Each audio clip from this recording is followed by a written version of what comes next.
Elon Musk. Were you a little naive when you thought I can easily build an electric car and a rocket? I didn't think it would be easy. Like I said, I thought they would probably fail.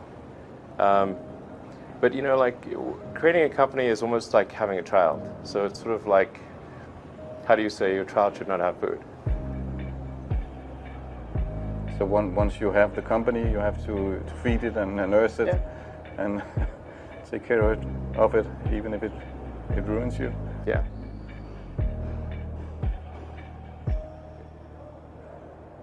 But suppose there were some tough times in 2008, end of 2008. How did you get through that period of crisis? Yeah. Can we just break for a second? Sure, of course. Yeah. You want to wait a little while? Man, I sure hope it was worth it. Sure hope so. Let me. Sure hope it was worth it. It's everything. And I was borrowing money from friends to pay the rent.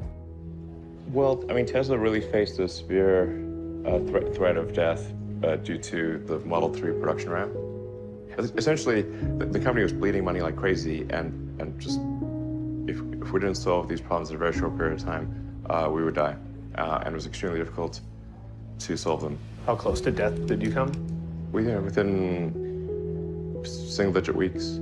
22 hours a day, or like what? How many I hours? was working, so 7 days a week, sleeping in the factory. I worked in the paint shop, general assembly, body shop. You ever worry about yourself imploding? Like it's just too much? Absolutely. No one should put this many hours into work. This is not good. People should not work this hard. They should not do this. It's very painful. Painful in what sense? It hurts my brain and my heart. Where do you come up with your best ideas? Are you on vacation, or are you kind of just like in the middle of the night you wake up and start drawing things down? Or You know, sounds really cliche, but like the shower is probably like wake up and go to shower in the morning. And I think actually what's really happened is kind of stuff is percolated in the subconscious. Right. And it's not really occurring in the shower, but you're kind of getting the results of last night's computation, basically. Right. Whatever area that you get into, given that even if you're the best, there's always a chance of failure. So I think it's important that you really like whatever you're doing. If you don't like it, life is too short. I'd say and also if you like what you're doing, you think about it even when you're not working. I mean, it's something that your mind is drawn to, and if you don't like it, you just really can't make it work, I think. When you had that third failure in a row, did you think, I need to pack this in? Never. Why not? I don't ever give up. I mean, I'd have to be dead or completely incapacitated. Starting a business, I'd say, number one is have a high pain threshold. That's it.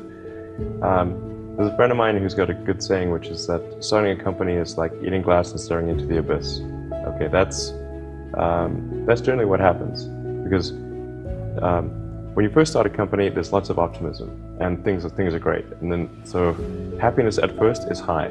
Then you encounter all sorts of issues, and happiness will steadily decline, and then you'll go through a whole world of hurt. And then eventually, if you succeed, and in most cases you will not succeed, and Tesla almost didn't succeed, came very close to failure. Then if you succeed, then after a long time you will finally get back to happiness. I think too is you got to make sure that whatever you're doing is a great product or service. It has to be really great. And I go back to what I was saying earlier, where if you're a new company, I mean, unless it's like some new industry or new market that, if it's an untapped market, then you have more ability to, the standard is lower for your product or service. But if you're entering anything where there's an existing marketplace against large entrenched competitors, then your product or service needs to be much better than theirs. It can't be a little bit better, because then you put yourself in the shoes of the consumer and they say, why would you buy it as a consumer? You're always going to buy the trusted brand unless there's a big difference. So A lot of times, you know, an entrepreneur will come up with something which is only slightly better, and it can't just be slightly better. It's got to be a lot better. Number 3, I'd say, is constantly seek criticism.